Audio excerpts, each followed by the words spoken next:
at these sorts of events.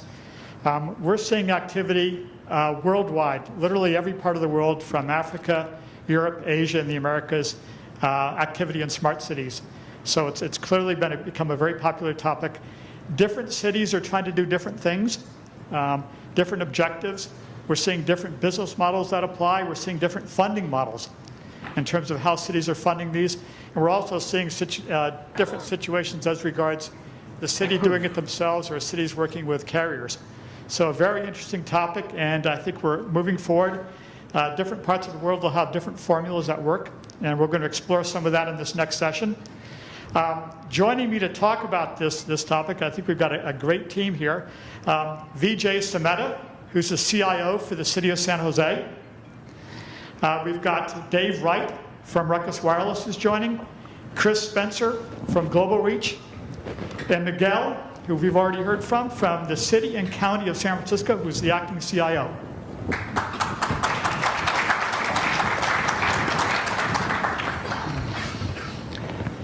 Now, the format we'll follow is being the moderator, I get to ask about the first half a dozen questions or so. But we want to make sure there's plenty of time for questions from the audience, so start thinking about what you'd like to ask. I'm going to start with Vijay Sammeta and ask him to tell us a little bit about the wickedly fast Wi-Fi network that he put into the City of San Jose. Absolutely. Thank you, Steve. First of all, thank you for giving me the opportunity to speak. It's been a great pleasure. Certainly Wi-Fi has been transformative for the City of San Jose. We started with 1.5 square miles in downtown, and my one goal was to not give it a name that screams government. So I think we've achieved that.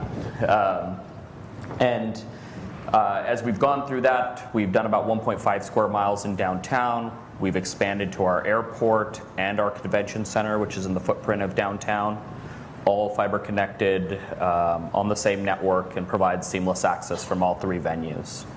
We're very fortunate in the heart of Silicon Valley to have great internet access. We own about 92 strands of fiber into several internet peer points, and we feed the network with 2 committed 10 gig internet pipes. So plenty of traffic, plenty of pipe and lots of room for Wi-Fi users. As we look at it, it's interesting to give away free Wi-Fi because municipal governments have done this. This is our third at bat, and I think what we've learned, very similar to San Francisco, is cities really need to take responsibility and ownership and accountability to those things like the quality of the network. Traditional networks have been outsourced and been ad-based revenue that never materialized, and it set a false expectation. And I think when we think about carriers and other telecommunications industry segments that are interested in partnering with cities, there's shared value, there's shared responsibility, and then there's shared accountability. And I think having that kind of skin in the game is what's made the San Jose network successful. July 1st, we launched our convention center, for example. We had 4,400 bloggers about the third week in, and we pushed within just under 8 hours about 2 terabytes of data across the wireless network. So phenomenal response from 4,400 female bloggers, and a great launch to a new business model. So while it's free on the front end, we're actually monetizing it on the back end through TOT tax revenue. For those of you not in government, that's everybody who comes to a city that pays that city or county tax at the bottom of your hotel bill. So being able to quantify the value to the point where you're seeking revenue shares on the back end is a good way to provide a free service up front, but also sustain it in the long haul. It's easy to climb to the top of the hill once, so it's a lot harder to stay there. So I think what you're hearing from both San Jose and San Francisco is that there's a firm commitment that these municipal networks drive value. And when we think about mobile operators and things like that, we have the same customers, whether it's a resident, a visitor, or a business. They're customers of both of ours. And so I think that there's an important opportunity there to collaborate on these types of municipal networks. So you're essentially funding through taxes then? We do it through a variety of different ways. At our airport, it's takeoff and landing fees. So and that's just being competitive with San Francisco and Oakland airports. At the convention center, it's transit occupancy tax. So things like when you stay at a hotel. In downtown, that initially started with parking revenue. So we're looking at multiple revenue streams as a way to sustain the network, grow the network, enhance the network. And so I think that's really how we provide the free upfront network, but also sustain the long-term viability of it. So what is next for the Wickedly Fast network? Are you planning to expand into additional parts of the city? So very shortly we'll be making some announcements at the end of this month. The City Council adopted a high-speed internet policy pilot project in downtown where we're taking buildings that have high vacancy and high vacancy rates, and we're shooting bandwidth into the buildings and providing basically free internet access to people who want to move and start up a business in San Jose. So that legwork's already been done. I think we're working on the press release portions of it at this point. But that's in the short term. Kind of in the more mid and long term, the city has an intentional growth strategy of building urban villages. That's you live, work, and play in kind of the same regional area. And that's where, when we look at both wired and wireless opportunities throughout the city, it's creating that unique set of circumstances that the young urban professional is going to want to make the decision to start a business, but also live in San Jose. So it's part of our growth strategy as part of our general plan. The San Jose expects to grow by 40% by 2040, but we're also at the base of a valley, landlocked by a green belt, so there's nowhere to go but up. So. Does anything surprise you about how the network's been utilized since you started rolling it out? What definitely surprises me is we have in our downtown at that 1.5 square miles, here's a crazy fact for you, we have about 50,000 people in that 1.5 square miles. We're very fortunate. We have the convention center, we also have the headquarters of Adobe, and we have an arena. We have lots of different high density areas, and we see a good number of those people, a large percentage, 3,000 to 5,000 people just walk out, during the middle of a workday to start using the network.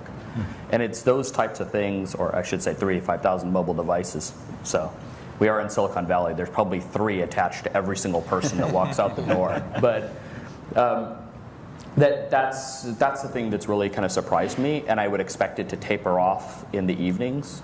It doesn't, because the downtown is really starting to go through a revitalization. We've opened like 22 new restaurants since January.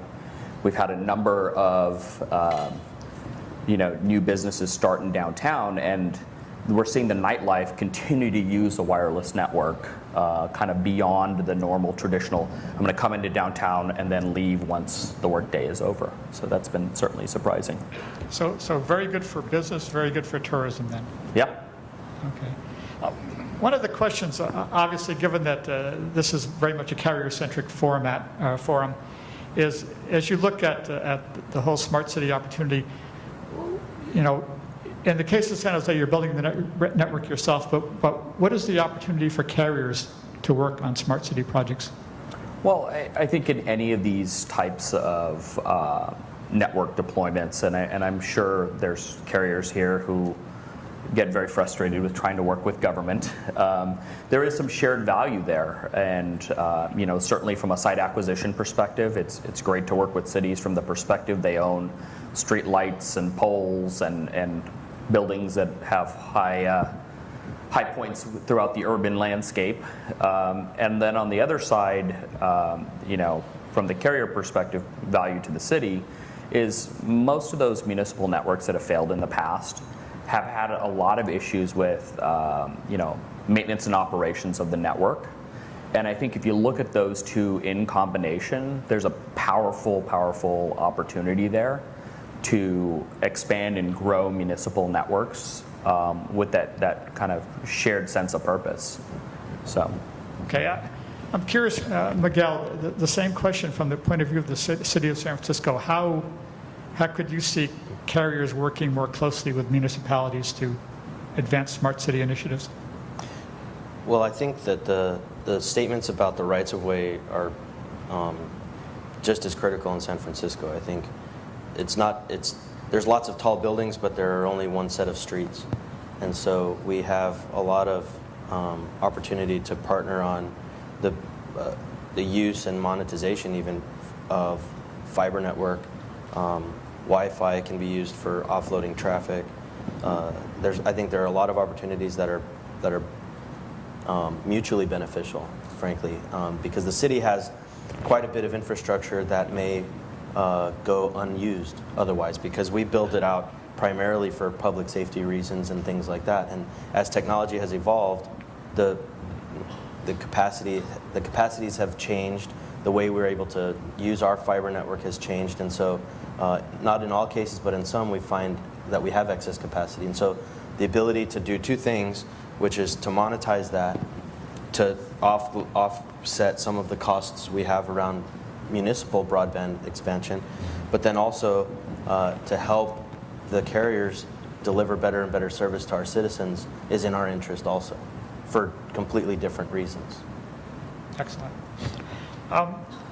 One other question I kind of feel obligated to ask, given that this is the WBA, but the City of San Jose and the City of San Francisco were the first two non-carriers to deploy Hotspot 2.0 technology, and so I have to ask Vijay,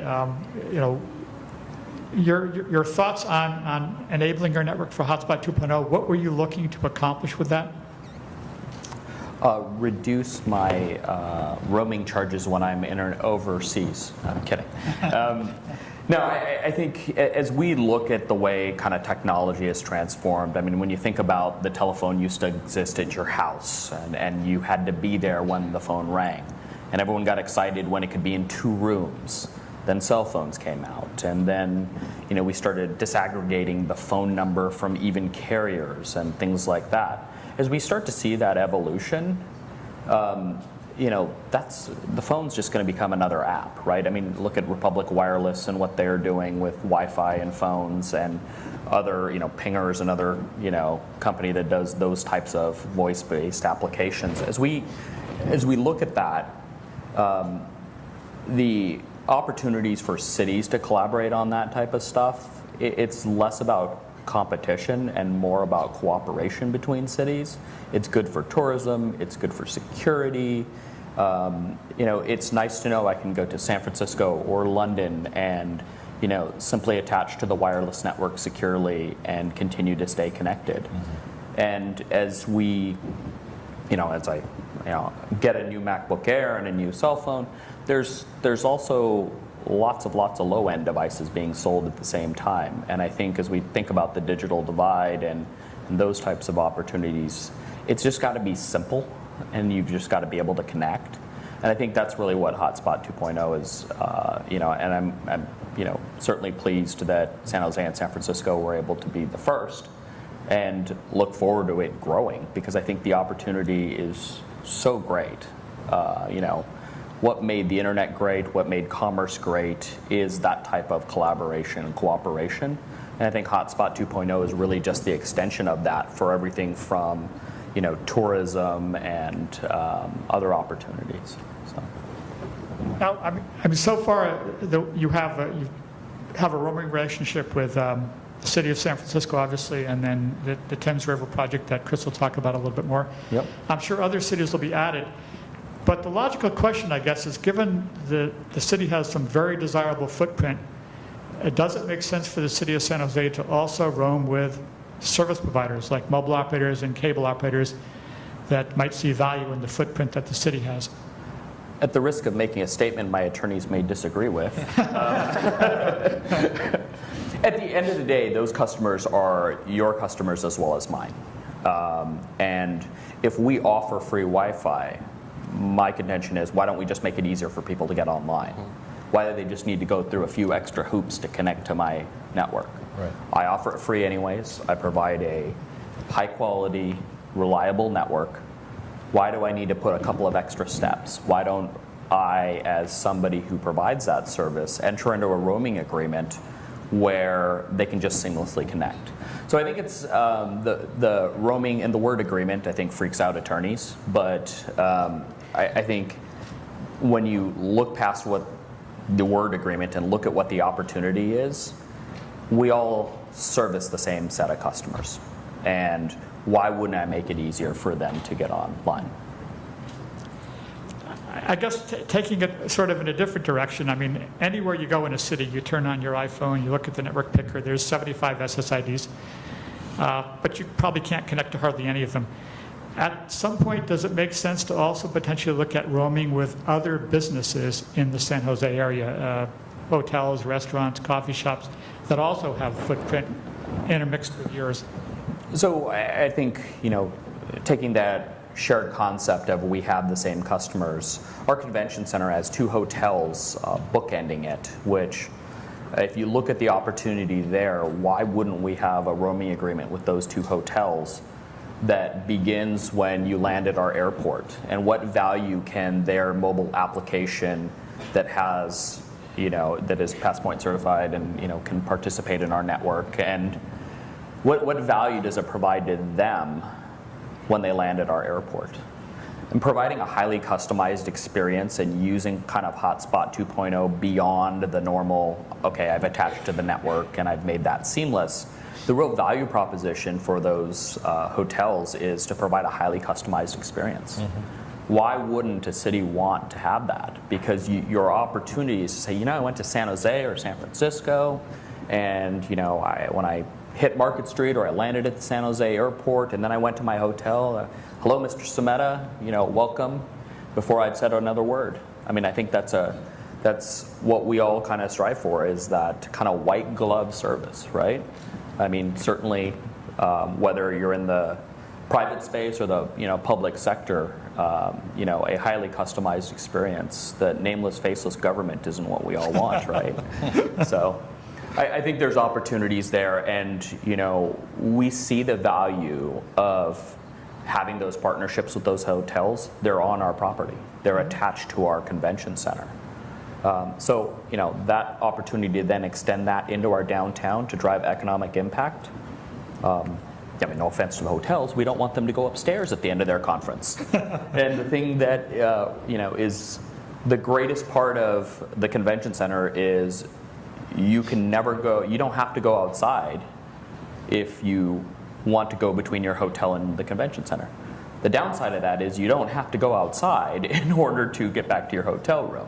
So there's looking for those opportunities to drive impact, and I think agreements with hotels in that example is a great opportunity for them to provide a highly customized experience, but also understand the value of the network, and hey, I can stay connected and I can continue outdoors into the 1.5 square miles, soon to be 2 square miles in downtown, and continue to stay connected.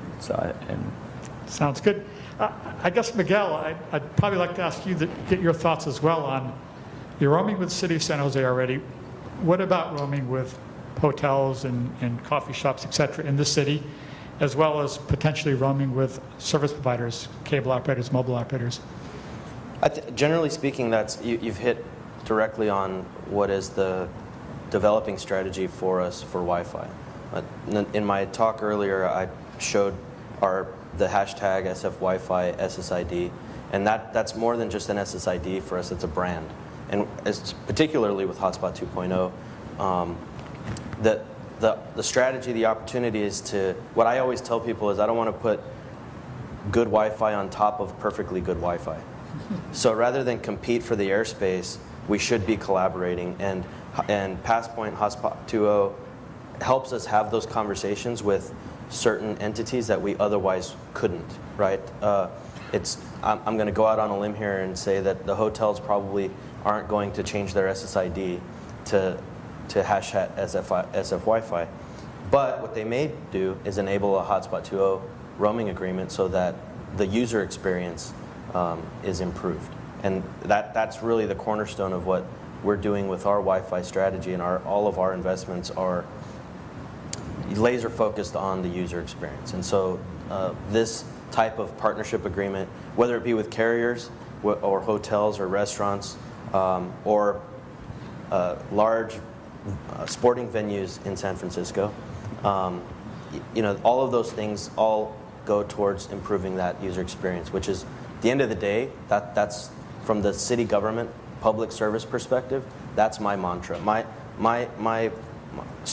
intent or objective isn't necessarily to own the entire network. It's to have this ubiquitous experience. So when people come to the Bay Area, they land at his airport or mine, they go to his city or mine, they go to his downtown arena, or they go to AT&T Park, or wherever they navigate through this our collective communities. I want them to leave and say, I don't think I ever wasn't connected to Wi-Fi. I want them to have that sort of sentiment when they leave. So find a way to deliver an always connected experience throughout the city without actually having to build too much footprint yourself. And without adding, while removing as much of the complexity or the hoops as possible. We want you to connect and then just be connected. Well, it sounds great. I think it's time to shift to the other side of the Atlantic and get Chris's impressions, thoughts. I know that Global Reach has been involved in smart city projects in the UK, as well as the Thames River project, which you put in yourself. But to get your thoughts on smart cities from the perspective of Europe and how they're rolling out, how they're getting paid for. So there's different reasons for why they're being rolled out. Obviously, we've hit on various reasons for the tax incentives and the tourism incentives and things like that. There's also, it's a value proposition as well. You was mentioning about getting fibre to municipal buildings and things like that. So sometimes there's a value exchange there. I need to dig your street, but on putting that cable down that street, I can also enable it for Wi-Fi and things like that. I think I completely agree with what we've said and things like that. But one thing just to add to that as well is that the experience is secure. I think that's a really important thing as well. Is that I'm roaming from city to city, but it's secure roaming as well. So I'm not just connecting to open SSIDs where I'm entering my credentials into I don't know who.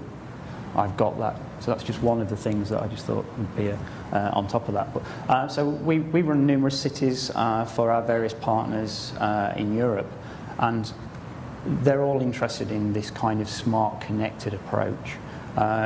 In fact, this week alone, we've had 3 other cities have contacted us while we've been here that want the San Francisco, San Jose experience, and that's actually how they're wording it to us. So they're not actually saying we want the Passpoint experience, they're actually wanting the San Jose, San Francisco connected city experience.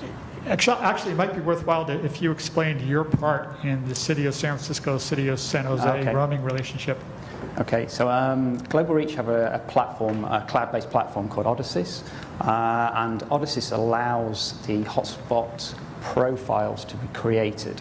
Now, for the cities over here, we did something slightly different to the norm, and we created an anonymous profile.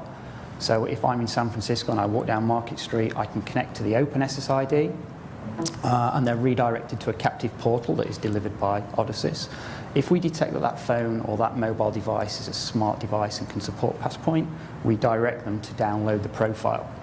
They download that profile and they are now, their device has now got the ability to connect to that Passpoint network in either of the cities. Encrypted. Encrypted. We also obviously then, we teamed up with the River Thames in London, so now we've got that connected experience across those multiple cities and that kind of approach. So Odysseus plays that middle role in that of allowing these roaming partners to come together and allow, even though they're different networks, different topographies, in some cases different equipment, we can allow that seamless ability across that. Okay. So in terms of the projects you've worked on in Europe or in the UK, some of those have involved carriers, or have some of them have been standalone? Some of them have been put in by carriers. And again, it's that value exchange of what they're doing and where they're going to put these into footfall areas. And in some cases, it's to get fibre into better locations because of tall buildings or city infrastructure or something like that. And it's that value exchange. Money that changes behind the scenes, I've got no idea of. But there's often that value exchange of, and it's, ultimately it's to give out Wi-Fi to. So the cities have the right of way in the mounting assets, and the operators have the experience and expertise in running networks. Yes. Okay, and for purposes then of the city of San Jose and the city of San Francisco, you're essentially the home operator to their visited operators? Yes. Yes. So think of Odyssey as the home operator for that, to allow that experience to happen. Okay. Now, I wanted to shift gears ever so slightly here. We're down to 10 minutes, and I wanted to give time for questions. But I wanted to ask Dave Wright about the network that was put in here at the Palace Hotel as part of the NGH experience. And what we're doing, as has been described, I think, in several other instances, is enabling roaming, not just between the Ruckus network running here inside the Palace, but also networks running throughout the city that have been put in either by TowerStream or by the city of San Francisco. So Dave, some thoughts here? Sure.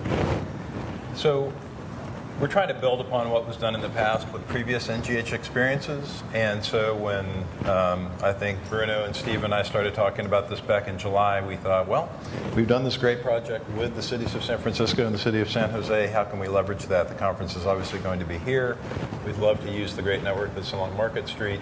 So we began discussions with Miguel's team about how to do that. And as you know, we've got the NGH experience turned up not only here at the hotel, like we've done at previous MWCs and the Wi-Fi Global Congresses, but now we've got outdoor experience along Market Street, and then TowerStream also turned up their footprint down along Fisherman's Wharf for Hotspot 2.0.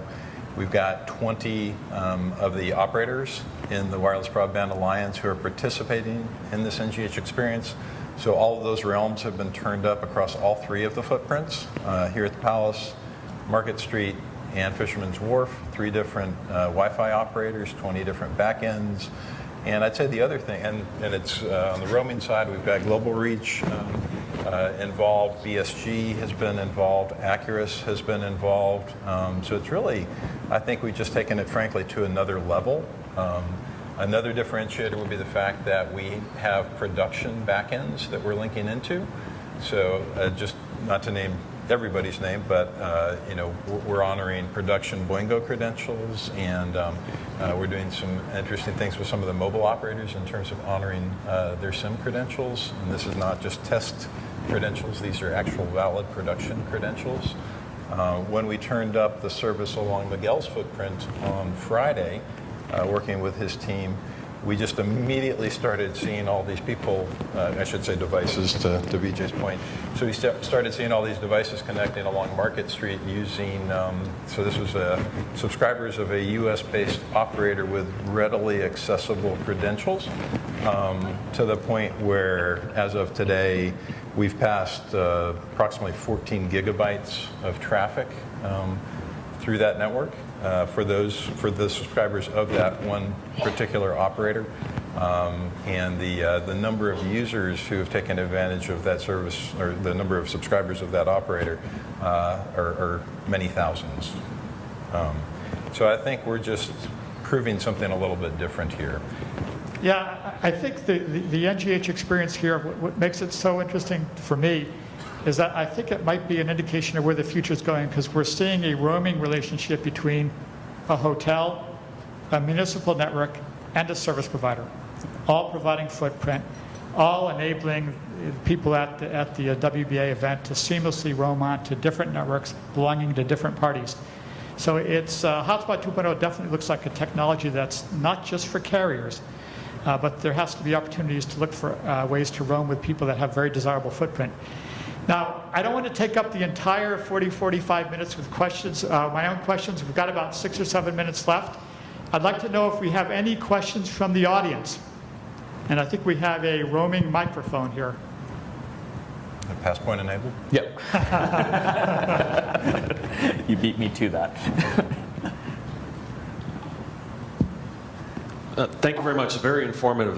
I'm Mark Patterson from Boingo Wireless. Question I had for you regarding, Miguel, you mentioned something about not holding on to user information and not collecting any of that. What kind of role do you and both of your cities see from a public safety, from a national security perspective, in terms of retaining information so that you can share it in the case of a national emergency or a terrorist activity? Well, I think that's a great question. I think that currently the position is just that we've anonymized it, right? So at the moment, I'm not really in that conversation of should I be retaining data, because we've been very open that we're not collecting it at all. So that's just been the position that we've taken so far. I think that from a public safety perspective, what it does do is it allows people to, in places of natural congregation after an event, to be connected on a secure and municipally provided network, in particular in the parks or Market Street, things like that, which is a little different than your question, but we don't collect it. So we're collecting very high-level metrics that just tell us how the number of devices that connected, the bandwidth that's being consumed.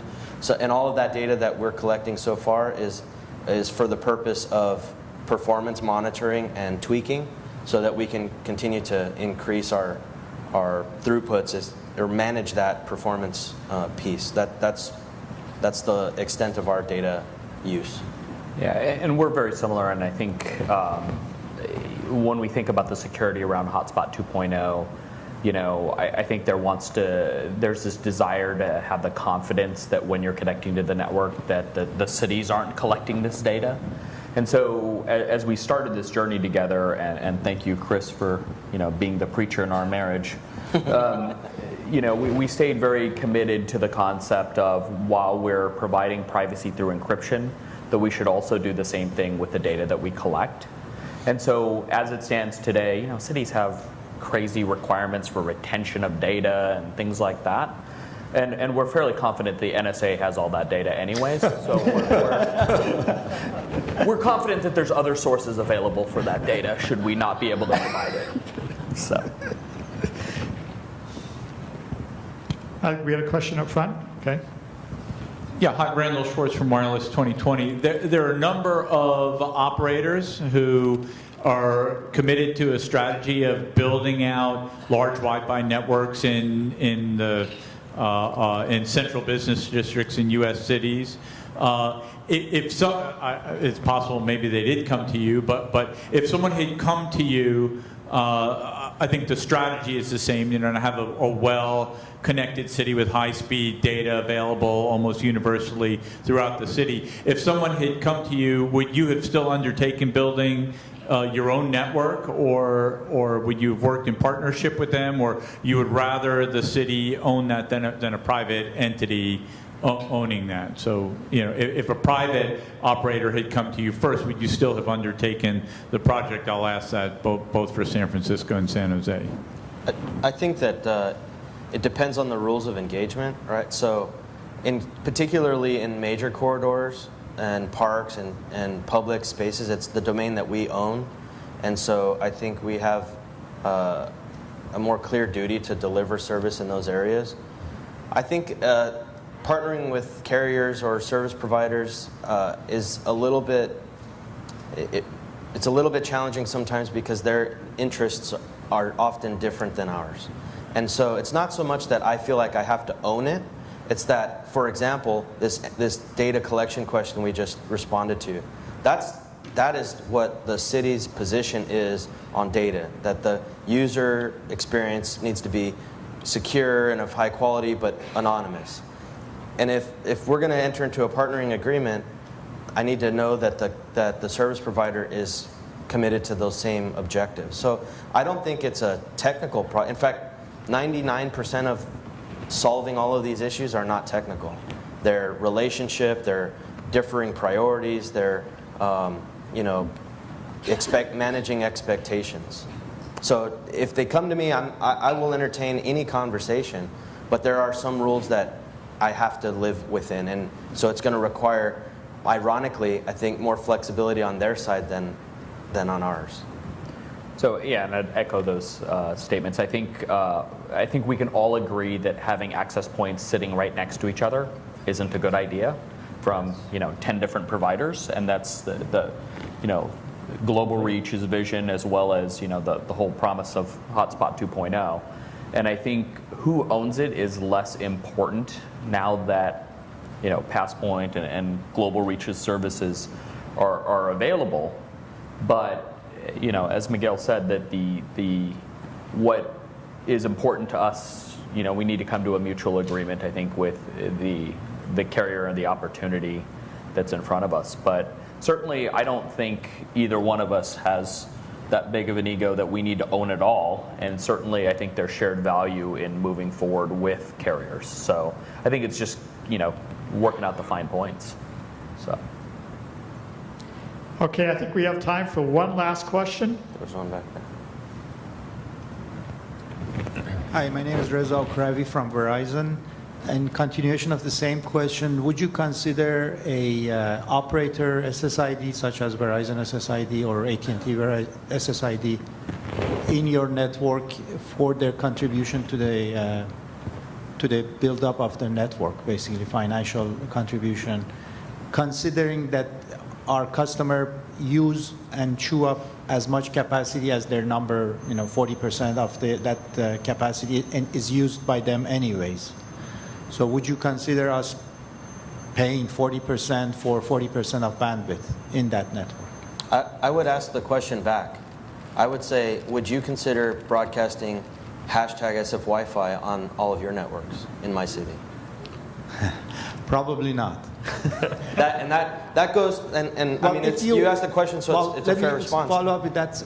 Would you contribute to Verizon's network? Absolutely. I have rights of way. I have fiber. That's precisely my point to the previous question. Was I think I'm in a. Ironically, you would think that the government is anchored by bureaucracy and whatnot, and to a large extent we are. But we also represent. We have a strong duty and responsibility to represent the constituency, and so what I think people are looking for is confidence in the network and that consistent, secure, trusted experience, and that's what we're building behind this SF Wi-Fi brand and Vijay with his. And so that's my response in a different way, a little more direct, because you asked a direct question, but that's precisely it. If I'll contribute rights of way, you contribute money or expertise, but the question is, will I broadcast Verizon's SSID? And when I ask if you'll broadcast mine, that has been kind of that conversation that I think we need to get past. I agree that there's no good reason to put an access point right next to an access point. I said it earlier, and I've been saying it consistently as my mantra. I don't want to put good Wi-Fi on top of existing good Wi-Fi, but we have to find a way to broker a better user experience. And for me, I think the answer is we run into funny things in government, like, well, if it's Verizon, then it needs to be Sprint and AT&T and T-Mobile and everybody else. Mm-hmm. There's kind of the fair play rule, right? And so that's why I think one of the really attractive opportunities around Hotspot was not having to do that. And that really provides us with not having to test the limits of how many SSIDs we can put on a single AP, but rather continue to provide your customers with a high quality experience without having a bunch of SSIDs beaconing out there. Right. Because we frequently run into the issue of, well, wait a second, you did it for them, why won't you do it for me? And, what's the record say, 32 SSIDs, is that right? We can do that. So, But we shouldn't do that. That's the whole. You're making my point for me. Thank you. So I think that's why you see cities like San Francisco and San Jose looking at Hotspot 2.0 as kind of leveling the playing field for that type of stuff. We all have the same customers. We want them to have a quality experience. And, to Miguel's point, 2 good access points right next to each other equal 2 bad experiences. So we want to take that opportunity to use things like Hotspot 2.0 as a way to deliver value to your customers without having to have 500 SSIDs out there in the universe. So Because that's also the conversation that it gets very difficult. Yeah. It gets, yeah. I want to jump in just real fast. So another thing that you mentioned earlier, Vijay, was you've got the network. Other people have the credentials and the subscribers. Why wouldn't they just utilize the existing footprint that you're providing? Yeah. And that's my contention. One of the challenges we have today with Hotspot 2.0 is getting credentials onto devices. Well, Boingo, TWC, others are undertaking that challenge. So, hey, they're out there. All you have to do is turn them up, and they're going to be able to use your footprint. And it's one less hoop for them to jump through.